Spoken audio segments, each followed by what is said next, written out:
বাংলাদেশের রাজনীতিতে বড় প্রশ্ন এখন আওয়ামী লীগ কি আবার ফিরছে? দলটি যেভাবে কয়েক মাস ধরে কার্যত নিষ্ক্রিয় ছিল, এখন দেখা যাচ্ছে দেশ জুড়ে তারা আবার সক্রিয় হয়ে উঠছে। প্রতিদিন কোথাও না কোথাও মিছিল হচ্ছে, পতাকা উঠছে, স্লোগান দিচ্ছে মানুষ। কয়েক মাস আগেও এমন কিছু কল্পনা করা যেত না। ডিসেম্বরের মধ্যেই আওয়ামী লীগকে পুনর্বাসন করা হবে। রাষ্ট্রের ভেতরে কিংবা বাইরে থেকে তেমন ছকই আঁকা হচ্ছে। তাহলে ডিসেম্বরে কি শুরু হবে আওয়ামী লীগের আনুষ্ঠানিক প্রত্যাবর্তন? ভারত আসলে আওয়ামী লীগ করে, ভারতের সরকার বিরোধী দল এবং ভারতের জনগণ আওয়ামী লীগ করে। সর্বভারত আওয়ামী লীগের সাথে। সেই আওয়ামী লীগকে ঠেকিয়ে রাখবেন কিভাবে? সেই আওয়ামী লীগকে দমিয়ে রাখবেন কিভাবে? দমিয়ে রাখা, ঠেকিয়ে রাখা যাচ্ছে না। আমি শুরুতে বলেছি যে আওয়ামী লীগ কি ডিসেম্বরে বিজয় উৎসব করবে? পুরো হাওয়া টাইট হয়ে গেছে ডক্টর মোহাম্মদ ইউনূসের। ইউনূস মহাজনের মাইনকা চিপা থেকে বেরোনো যেন হচ্ছেই না। যে বিদেশি শক্তি ইউনূস মহাজনকে ক্ষমতায় বসিয়েছিল, তারা এখন চারদিক থেকে চাপ দিতে শুরু করেছে এবং সেই চাপে চিড়ে চ্যাপটা ইউনূস মহাজনের এখন তখন দশা। কারণ পালানো ছাড়া তাদের কোনো উপায় নাই। কারণ বাংলাদেশের জনগণ তাদের না চিনে, না তাদের জানে, না তাদের কাছে ক্ষমতা দিয়েছে, না তাদের ক্ষমতা দিবে। বাংলাদেশের জনগণের সাথে, বাংলাদেশের মাটির সাথে এদের এখন কোনো সম্পর্ক নেই। আলী রিয়াজ বিদেশি নাগরিক, রাজা রহমান বিদেশি নাগরিক, আর লম্পট এবং খুনি বারবার প্রমাণিত হয়েছে। প্রিয় দর্শক, আরেকটি নতুন নিউজে আপনাকে স্বাগতম। দর্শক, বাংলাদেশের বিদ্যমান রাজনৈতিক প্রেক্ষাপট নিয়ে আরেকটি নতুন নিউজ নিয়ে আপনাদের সামনে হাজির হয়েছি। দর্শক, ইতিমধ্যেই আপনারা ভিডিওর বিশেষ অংশ দেখেছেন, দেখে বুঝতে পেরেছেন আজকের ভিডিওটি কতটা গুরুত্বপূর্ণ হতে চলেছে। তাই দর্শক, আর দেরি না করে ভিডিওর অংশগুলো দেখে আসি। আওয়ামী লীগ কি ডিসেম্বরে বিজয় উৎসব করতে যাচ্ছে? এই প্রসঙ্গটি নিয়ে আপনাদের সামনে কথা বলবো। প্রসঙ্গটি হঠাৎ করে শুনে অনেকের মনে বা অনেকের কানে হয়তো হঠাৎ খটকা লাগতে পারে যে আওয়ামী লীগ ডিসেম্বরে বিজয় উৎসব মানে আওয়ামী লীগ তো এই মুহূর্তে নির্বাসনে, আওয়ামী লীগ তো এই মুহূর্তে নিষিদ্ধ, রাজনৈতিকভাবে সরকারি প্রজ্ঞাপন জারি করে নিষিদ্ধ করে রাখা হয়েছে। সেই আওয়ামী লীগ ডিসেম্বরে বিজয় উৎসব করতে যাচ্ছে, এগুলো কি বলেন, কি বলছেন এইসব? কিন্তু বাস্তবতা হলো এটাই। কারণটা হচ্ছে বর্তমান যে বন্দোবস্ত, এই বন্দোবস্তের যেখানে শেকল বাঁধা ছিল, সুতো বাঁধা ছিল, সেই শিকল ছেড়ে যাওয়ার অবস্থা ইতিমধ্যেই হয়ে গেছে। বিশেষ করে ধরুন যে মার্কিন যুক্তরাষ্ট্রের যে পৃষ্ঠপোষকতা ছিল, সহযোগিতা ছিল, সেগুলো কিন্তু ইতিমধ্যেই ছিঁড়ে যেতে শুরু করেছে। আপনারা খেয়াল করেছেন যে এই অঞ্চলে চীনের কর্তৃত্ব, চীনের প্রভাব ক্রমেই বাড়ছে। ক্রমেই বাড়বার কারণে মার্কিন যুক্তরাষ্ট্র মনে করছে যে এই মুহূর্তে ভারতকে ছাড়া চীনের এই কর্তৃত্বকে কোনোভাবে খর্ব করা যাবে না। শুধু তাই নয়, গতকালকের একটি খবর যে চীনের পণ্যের উপর ভারতের প্রভাব তীব্রভাবে, বর্তমান ভারতের বিজেপি সরকারেরও চোখ কুঁচকে গেছে যে চীনের প্রভাবটা ভারতেও কিভাবে বাড়ছে। এই যখন অবস্থা, তখন মার্কিন যুক্তরাষ্ট্র একান্তভাবে মনে করছে যে না, এখানে ভারতকে লাগবে এবং ভারতকে লাগতে হলে ভারতের অন্যতম একটা এজেন্ডা বা শর্ত থাকবে যে ভারতের পূর্ব সীমান্তে যে অঞ্চলটি, এটিকে আরেকটি নয়া পাকিস্তান হতে দেওয়া যাবে না। এই দাবি থেকে, এই প্রত্যাশা থেকে মার্কিন যুক্তরাষ্ট্র আসলে অনেকটা ছুটে গেছে। আরেকটি জিনিস যে এই যে বর্তমান বাংলাদেশে যে বন্দোবস্ত আছে, এই বন্দোবস্ত সর্বক্ষেত্রে গত 16 মাস সর্বক্ষেত্রে ব্যর্থতা আমরা 17 মাস করতে যাব আর কয়েকদিনের মধ্যে, সর্বক্ষেত্রে লেজে গোবরে পাকিয়ে ফেলেছে এই বর্তমান ইউনূস সরকার, বর্তমান রাজনৈতিক দলগুলো। এই লেজে গোবরে পাকিয়ে ফেলাটাই দেশি বিদেশি আন্তর্জাতিক সূত্রের কাছে একটা গ্রহণযোগ্যতা পেয়েছে, বিশেষ করে আওয়ামী লীগকে চাই। ইতিমধ্যে আপনারা খেয়াল করেছেন যে আওয়ামী লীগের প্রতি সমর্থন, আন্তর্জাতিক মহলের, বিশ্ব সম্প্রদায়ের সমর্থন, অকুণ্ঠ সমর্থন। সর্বশেষ দেখলেন যে বাংলাদেশে কমনওয়েলথ মহাসচিব 4 দিনের একটি সফরে এসেছিলেন। 4 দিনের সফরে এসে এমন কোনো পক্ষ নেই যাদের সঙ্গে তিনি বৈঠক করেননি।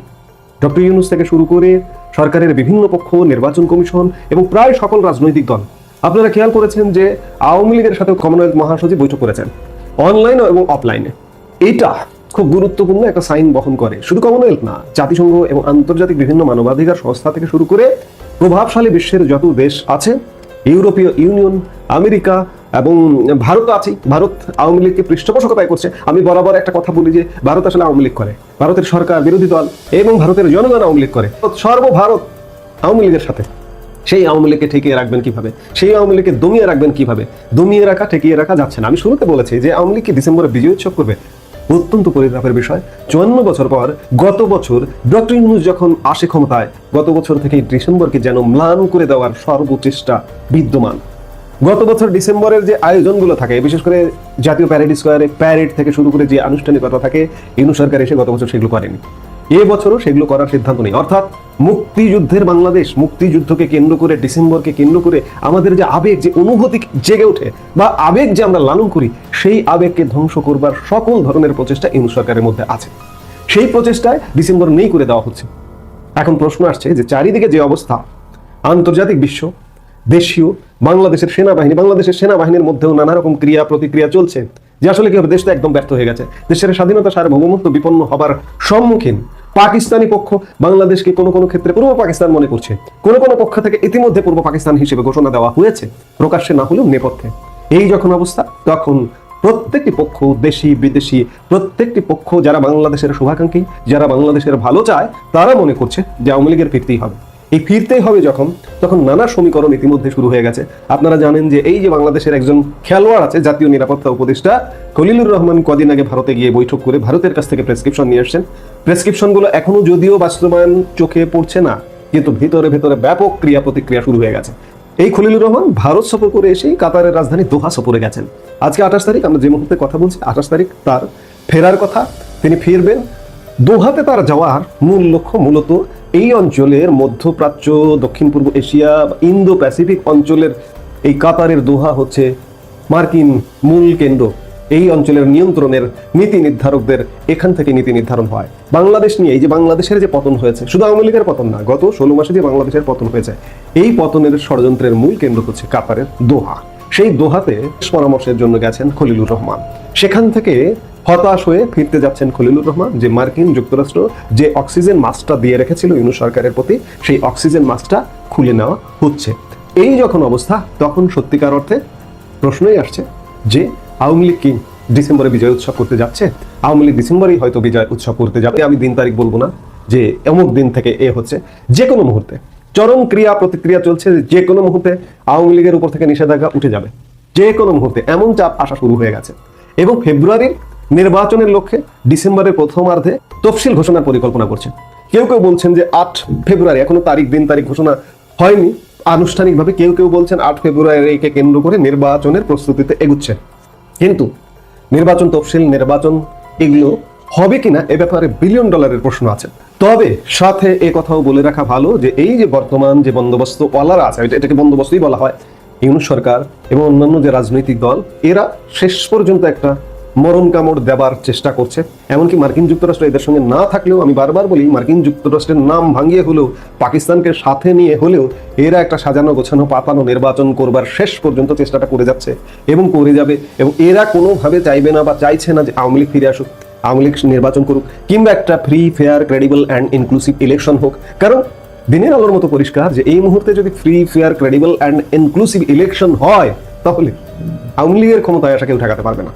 এবং আওয়ামী লীগ যদি ক্ষমতায় আসে এবং এরা এই যে বর্তমান বন্দোবস্ত অলারা যদি দেশে অবস্থান করে, এদের পিঠের চামড়া থাকবে। আপনি মনে করেন গত 16 মাসে দেশটাকে কোথায় নিয়ে গেছে কল্পনা করতে পারছেন না। যারা ভেতরের খবর রাখেন তারা জানেন, কিন্তু সাধারণ মানুষ কল্পনাও করতে পারছেন না দেশটাকে কোথায় নিয়ে গেছে। যার দরুন এরা শেষ পর্যন্ত মরণ কামড় দিয়ে যাবার চেষ্টা করবে, অব্যাহত রাখবে, এবং সেই চেষ্টাটা অব্যাহত আছে। কিন্তু কোনো কিছুতে যে কাজ হবে না সেটিও পরিষ্কার। আমরা এই কথা বলে শেষ করতে পারি যে ডিসেম্বরে সম্ভবত আওয়ামী লীগ একটা বিজয় উৎসব করবে। বাংলাদেশের গত 15 মাসের শাসনকালকে যদি আপনি বিশ্লেষণ করেন, তাহলে দেখবেন যে দেশটা আসলে এতদিন বাংলাদেশের কেউ চালায়নি। পুরো শাসন আমলটা চলছে বিদেশের নির্দেশে, চালিয়েছে আধা দেশি আধা বিদেশিদের দ্বারা। বিভিন্ন দেশি বিদেশি চাপে সরকার পতনের পর, অর্থাৎ যে কোনো রাজনৈতিক পরিবর্তনের পরপরই বৈদেশিক অংশীদারদের প্রত্যাশা হঠাৎ করে বেড়ে যায়। এটা আমরা মিশরে দেখেছি, এটা অন্য অনেক দেশেছি, এটাই বিশ্ব রাজনীতির স্বাভাবিক নিয়ম। তবে বাংলাদেশের ক্ষেত্রে ইউনূস সরকারের উপর এবার চাপের পরিমাণ এত বেশি যে পারলে বঙ্গভবন কিংবা যমুনাও পরিচালনার জন্য বিদেশিদের হাতে তুলে দেওয়া লাগতে পারে ইউনূসের। এরই মধ্যে দেশের তেল গ্যাস বন্দর গেছে বিদেশিদের হাতে, 3 গুণ দামে গম আসছে আমেরিকা থেকে, তুলা আসছে আমেরিকা থেকে, পাকিস্তান কিনছে বাংলাদেশের জন্য চাল, আর এখন কাইজ্জা বেঁধেছে বোয়িং আর এয়ারবাস কেনা নিয়ে। বাংলাদেশ নিয়ে আমেরিকা এবং ইউরোপের এই দড়ি টানাটানিতে ইউনূসের দশা এখন মাইন কাচি পায় পড়ার মতো। কেন বোয়িং আর এয়ারবাস নিয়ে আমেরিকা এবং ইউরোপের কাইজ্জায় ইউনূস মাইন কাচি পায় পড়েছে বলুন তো? প্রথমত, ইউনূসের সঙ্গে পাল্টা শুল্ক নিয়ে দর কষাকষির জের ধরে ইউনূস সরকার আমেরিকার কাছ থেকে বোয়িং কেনার প্রতিশ্রুতিতে গোপন চুক্তি করে, যার সংখ্যা মোট 25। এটা ছোট অর্ডার নয়, অনেক বড় অর্ডার। বড় অর্থ, দীর্ঘমেয়াদী দায়, আর এর সঙ্গে আছে আরো কিছু আমদানির চুক্তি, যেমন গম, সয়াবিন, তুলা ইত্যাদি। সবই আসছে অত্যাধিক উচ্চ মূল্যে, চড়া মূল্যে। যুক্তরাষ্ট্র চায় তাদের বাজারে আরো বড় ক্রেতা হোক বাংলাদেশ, যাতে নিজেদের বাণিজ্য ঘাটতি বোঝা তারা হালকা করতে পারে। কিন্তু ইউরোপিয়ান ইউনিয়ন বলতে চাইছে যে আমরা তো ইউনূসের অপশাসনকে যার পর নাই সমর্থন দিয়ে যাচ্ছি, তাহলে এতদিন ইউনূস সরকার যা করেছে তার সিকি ভাগও যদি শেখ হাসিনার সরকার করতো, তাহলে আমরা এতদিন রাস্তায় নেমে যেতাম শেখ হাসিনার সরকারকে ফেলে দিতে। মানবাধিকার থেকে অপশাসন, নিরাপত্তা থেকে চাকরিচ্যুতি, দারিদ্র, ক্ষুধা, কোনো কিছু নিয়েই তো আমরা ইউনূসের অপশাসন বিষয়ে কিছু বলছি না কারণ ইউনূস কথা দিয়েছিল আমাদের কাছ থেকে এয়ারবাস কিনবে, 14টা এয়ারবাস, আমাদেরকে বাংলাদেশে অবাধ বাণিজ্যের সুযোগ দেওয়া হবে। কিন্তু ইউনূস এখনো পর্যন্ত ইউরোপিয়ান ইউনিয়নকে কিছুই দেয়নি। যুক্তরাজ্যের মন্ত্রীরা গিয়ে দেখা করছেন, কথা বলছেন, চাপ দিচ্ছেন। যুক্তরাজ্যের হাই কমিশনার দুদিন পর পর গিয়ে দেখা করছেন, জার্মান অ্যাম্বাসেডার গিয়ে দেখা করছেন, ফরাসি অ্যাম্বাসেডার গিয়ে দেখা করছেন এবং চাপ দিয়ে যাচ্ছেন। ওদিকে ডেনমার্ককে দিয়েছে বন্দর, কিন্তু আমরা কি বানের জলে ভেসে এসেছি? এটাই তো ইউরোপের কথা হওয়া উচিত, তাই হয়তো বলেছে। ইউনূস কি জানে না এর পরিণতি কি হতে পারে? আমরা এখন কেবল অংশগ্রহণমূলক নির্বাচনের কথা বললাম, এরপর কি করব সেটা ইউনূস বুঝবে যদি এয়ারবাস কেনার চুক্তি না করে। একদম খুল্লাই কথাটি বলছেন, মানে এই কথাটাই বলার চেষ্টা করছেন জার্মান রাষ্ট্রদূত। আলোচনার পরেও ফ্রান্স থেকে এয়ারবাস না কিনলে তার প্রভাব বাংলাদেশ ইউরোপীয় ইউনিয়নের সম্পর্কের উপর পড়বে বলে মনে করছেন ঢাকায় নিযুক্ত জার্মান রাষ্ট্রদূত রুডিগার লোৎস। বুধবার সকালে জাতীয় প্রেস ক্লাবে ডিক্যাপ টকে মন্তব্য করেছেন তিনি। রাষ্ট্রায়ত্ত এয়ারলাইন বিমানের জন্য উড়োজাহাজ কেনার যে আলোচনা চলছে, সেখানে ইউরোপীয় কোম্পানির এয়ারবাসকে রাখার পক্ষে বলছে ইইউ। মানে সম্প্রতি যুক্তরাজ্য, ফ্রান্স, জার্মানি এবং ইউরোপীয় ইউনিয়নের রাষ্ট্রদূতরা একযোগে এয়ারবাস কেনার বিষয়টি যৌক্তিকভাবে বিবেচনা করার আহ্বান জানিয়েছেন। এ প্রসঙ্গে জার্মান রাষ্ট্রদূত বলেন, এয়ারবাস না কিনলে তো অবশ্যই ইউরোপিয়ান ইউনিয়নের সঙ্গে সম্পর্ক নেতিবাচক প্রভাব পড়বে, সেটি বড় আকারে না হলেও পড়বে, যেমন বাণিজ্যিক সহ জিএসপি প্লাস আলোচনাকেও প্রভাবিত করবে। হুমকিটা বুঝতে পেরেছেন? বাংলাদেশের গার্মেন্ট শিল্প আমেরিকায় ধরা খেয়েছে, এখন ইউরোপে ধরা খাবে। তিনি বলেন এটি কাউকে হুমকি দেওয়া নয়, বরং দ্বিপাক্ষিক অর্থনৈতিক সিদ্ধান্তগুলোর পরিবেশকে প্রভাবিত করে। হুমকি দেওয়া নয়, কিন্তু হুমকি তো দিয়েছেন। এয়ারবাস কেনার মতো সিদ্ধান্ত আলোচনা ও আলোচনার সামগ্রিক পরিবেশ নির্ধারণ করে। অবশ্যই এটি বাংলাদেশের সার্বভৌম সিদ্ধান্ত, কিন্তু ব্যক্তিগত বা বাণিজ্যিক জীবনের মতোই সিদ্ধান্তগুলোর একটি সামগ্রিক ফল থাকে। কূটনৈতিক ভাষা। ইউরোপের রাজনৈতিক বাস্তবতা হলো তারা আজকে কোনো দেশে বিনিয়োগ করুক বা মানবাধিকার নিয়ে কথা বলুক, সবকিছুর আড়ালে একটা বাণিজ্যিক স্বার্থ সবসময় থাকে। এক্ষেত্রে সেই স্বার্থের নাম এয়ারবাস। মানে বাংলাদেশের ক্ষেত্রে জার্মানি, ফ্রান্স এবং যুক্তরাজ্য সবারই প্রত্যক্ষ বা পরোক্ষ চাপ একটাই, বাংলাদেশ বিমানের বহরে যুক্ত হবে এয়ারবাস, তাহলে ইউরোপের বাজার থেকে কেনাও উচিত এয়ারবাস। যুক্তরাষ্ট্রকে সুবিধা দিলে ইউরোপও সুবিধা চাইবে, এটা খুবই বাস্তব হিসাব। কিন্তু প্রশ্ন হলো বাংলাদেশের কি আদৌ এত অর্থনৈতিক সামর্থ্য আছে? একসঙ্গে 25টি বোয়িং আর সম্ভাব্য 14টি এয়ারবাস, এই পরিমাণ বিমান দিয়ে কি করবে বাংলাদেশ? বাংলাদেশের যাত্রী আছে, রুট আছে, লাভজনক অপারেশন আছে। জাতীয় পতাকাবাহী সংস্থা কি এত বড় বহর চালাতে সক্ষম? বিমানের বর্তমান পরিস্থিতি দেখলে উত্তরটা খুব স্বস্তিদায়ক মনে হয় না। দীর্ঘদিন ধরে আর্থিক ক্ষতি, ব্যবস্থাপনাগত অদক্ষতা, রুটের সংকট, আন্তর্জাতিক প্রতিযোগিতায় পিছিয়ে থাকা, এসব বাস্তবতা ভীষণ কঠিন করে তোলে বহর বাড়ানোর যুক্তি। এখন ধরুন ইউনূস এই প্রতিশ্রুতিগুলো দিয়েছিল ক্ষমতায় যাওয়ার জন্য এবং ক্ষমতায় থাকার জন্য, যাতে ইউনূস সরকারের বৈধতা নিয়ে কেউ প্রশ্ন না তোলে, যাতে সম্পর্ক খারাপ না হয়, আলোচনার টেবিল ঠান্ডা থাকে। 15 মাস কেউ কিছু বলেনি, কিন্তু এখন তো বলতে শুরু করেছে। অংশগ্রহণমূলক নির্বাচন দিয়ে শুরু হয়েছে, এরপর নিশ্চিতভাবে মানবাধিকার লঙ্ঘন থেকে বাকি সবকিছু নিয়ে কথা তুলবে ইউরোপীয় ইউনিয়ন। কারণ প্রতিশ্রুতির একটা সময়সীমা থাকে, বেশি দিন কাউকে শুধু কথায় ধরে রাখা যায় না। আর যখন বাস্তব দাম দিতে হয়, তখনই বোঝা যায় প্রতিশ্রুতি আর সমকক্ষতার ব্যবধান কতটা বড়। এখানেই বর্তমান সংকটের মূল জায়গাটা। বিদেশি অংশীদাররা প্রত্যেকে ভাবছে তোমরা আমাদের তো প্রতিশ্রুতি দিয়েছিলে, যুক্তরাষ্ট্র ভাবছে আমাদের সঙ্গে শুল্ক আলোচনা চলেছে, বোয়িং এর অর্ডার তো তুমি বাড়িয়ে দিয়েছিলে, ইউরোপ ভাবছে এয়ারবাস তো আগেই প্রতিশ্রুতি পাওয়া জিনিস, তার মাধ্যমে তো ক্ষমতায় এসছে, এখন বাদ দিলে সম্পর্ক ক্ষতিগ্রস্ত হবে। ডেনমার্কের সঙ্গে বন্দর ইস্যুতে বড় অঙ্গীকার দিয়ে রাখা হয়েছিল এবং সেই অঙ্গীকার পালিত হয়েছে। ফলে প্রতিটি দিক এখন ডেলিভারি চায়, সবাই এখন ডেলিভারি দিতে চায়, প্রতিশ্রুতির ডেলিভারি। এই জায়গায় এসে সীমাবদ্ধতাটা ভয়াবহ স্পষ্ট। দেশের রাজস্ব ঘাটতি বাড়ছে, রিজার্ভ চাপের মধ্যে আমদানি ব্যয় বাড়ছে, টাকার বিনিময় হার স্থিতিশীল রাখা কঠিন হচ্ছে। এই অবস্থায় শত শত কোটি ডলার মূল্যের বিমান চুক্তি বাস্তবায়ন করা অর্থনীতিকে আরো দুর্বল করে দেবে। এমনকি ভুল সিদ্ধান্ত হলে দীর্ঘমেয়াদে ঋণ চক্র হওয়ার ঝুঁকি থাকে। বাংলাদেশ ইতিমধ্যেই এক বিরাট ঋণ চক্রের মধ্যে পড়ে গেছে। একসঙ্গে একযোগে এতগুলো প্রেমের সম্পর্ক যে রাখা যায় না, তা ইউনূস এবং তার সরকার হাড়ে হাড়ে বুঝতে পারছে। একসঙ্গে যুক্তরাষ্ট্র, ইউরোপ, ডেনমার্ক এতগুলো শক্তিকে সন্তুষ্ট রাখা খুব কঠিন, তাই না? রাজনৈতিকভাবে কোনো সরকার যতই আন্তর্জাতিক সমর্থন চায় না কেন, অর্থনৈতিক হিসাব যদি না মিলে বা মিল খায়, তখন সব প্রতিশ্রুতি সংকট তৈরি করে। অনেক প্রতিশ্রুতি দিয়ে সবাইকে কিছুদিনের জন্য শান্ত রাখা সম্ভব, কিন্তু অর্থনীতি যখন বলে আমি আর পারছি না, তখন সব প্রতিশ্রুতি একে একে একই জায়গায় ধাক্কা মারে। এখন সরকার সেই ধাক্কার মুখে দাঁড়িয়ে আছে। আর বাংলাদেশে এই মুহূর্তে যা চলতেছে, প্রতি মুহূর্তে ডক্টর ইউনূস থেকে শুরু করে রাজার রহমান থেকে শুরু করে আলী রিয়াজ থেকে ডাস্টবিন শুরু করে আমার ভাবির ছেলেরা যে দুর্নীতি করতেছে, এগুলো সবকিছুর সাথে একটা না একটার সাথে মিল আছে। যখন মাথায় পছন্দ ধরে তখন পুরো বডি আর বাঁচতে পারে না মাঝে। তেমনি ডক্টর ইউনূস যখন নিজের 666 কোটি টাকা মৌকুব করে নিয়েছে এবং 2029 সাল পর্যন্ত তার সকল ব্যবসা বাণিজ্যের খাজনা মাফ করে নিয়েছে, তখন তার চেলা পেলা সাঙ্গ পঙ্গ, তার হুড়ি বুড়ি সুরি গেলমান এরা বসে থাকবে কেন? তার ডাস্টবিন শরীর বসে থাকবে কেন? বিষয়টা এরকম হয়ে গেছে, বাংলাদেশ এখন লুটিয়ে দেমা চিটিয়ে দেমা লুটে পুটে খাই অথবা গণিমতের মাল।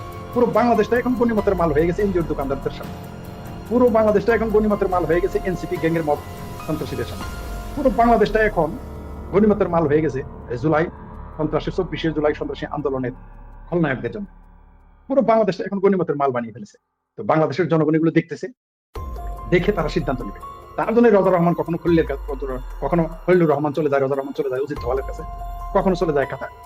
বাংলাদেশে যে আমি জানি না কি কি অভিযোগ করেছে তার কাছে, বাংলাদেশে যে জঙ্গিবাদের আস্থান আছে, ঘাঁটি আছে, পাকিস্তানের এজেন্টরা আছে, এটা কে না জানে? তার জন্যই তো এত লম্বা লম্বা কথা, তার জন্যই তো 7 সিটার খেতে চায়। বাংলাদেশের ক্যান্টনমেন্ট কিন্তু এখন মনে করা হয় যে আইএসআইয়ের ক্যান্টনমেন্ট, পাকিস্তানের সেনাদের ক্যান্টনমেন্ট।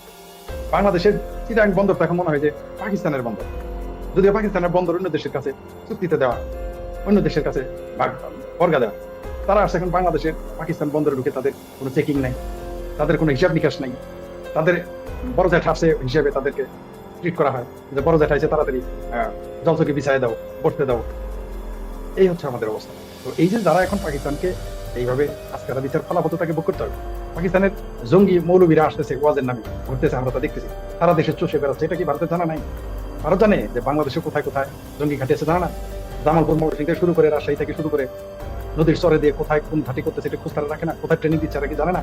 ভারত বসে থাকবে না, প্রতিবেশী রাষ্ট্র হিসেবে বাংলাদেশের সাধারণ মানুষ জানে কোথায় কোথায় জঙ্গি ট্রেনিং, আর ভারত জানবে না? আর বাংলাদেশ এখন জঙ্গিবাদের এতই আস্ফালন যে এই দেশে গান নিষিদ্ধ, এই দেশে শিল্প সাহিত্য নিষিদ্ধ, এই দেশে বিজ্ঞান শিক্ষা নিষিদ্ধ, এই দেশের সংখ্যালঘুরা কথা বলতে পারবেন, এমনকি আওয়ামী লীগ সংখ্যাগুরু দল হয়ে তারা ঘরে থাকতে পারবে। এই হচ্ছে এখন বাংলাদেশ। তো এই বাংলাদেশ সম্পর্কে এখন পৃথিবী জানতেছে না। জাপান বলে দিয়েছে যে এটা একটা টাইম বোমা। জাপান বলেছে বাংলাদেশে, বিশ্বব্যাংক কি বলেছে 5 বছরের মধ্যে বাংলাদেশ ঝুঁকিপূর্ণ অঞ্চল হবে। আবার আজকেও পত্রিকা এসে বিশ্বব্যাংক এবং IMF বলেছে বাংলাদেশের মানুষ দরিদ্র সীমা নিচে চলে যাবে আস্তে আস্তে, মানে দরিদ্র বাড়বে। সেগুলো আমরা দেখতে পাচ্ছি এবং দেখছি, হাজার হাজার কারখানা বন্ধ হয়ে যাচ্ছে। তারপরেও তারা কিভাবে এই ইউনুসের চামচামি করতে পারে, তারপরেও কিভাবে তারা এই দেশের কিছু মানুষ দেখি ইউনুসের পক্ষে কথা বলে। এদের মিনিমাম তো লজ্জা থাকা উচিত। দর্শক, আশা করি না টেনে সম্পূর্ণ ভিডিওটি দেখেছেন, দেখে বুঝতে পেরেছেন কি হতে চলেছে। দর্শক, আপনাদের গুরুত্বপূর্ণ মন্তব্য কমেন্ট সেকশনে দিয়ে যাবেন এবং যদি চ্যানেলটি সাবস্ক্রাইব না করে থাকেন অনুগ্রহপূর্বক চ্যানেলটি সাবস্ক্রাইব করে পাশে থাকা বেল আইকনটি বাজিয়ে দেবেন।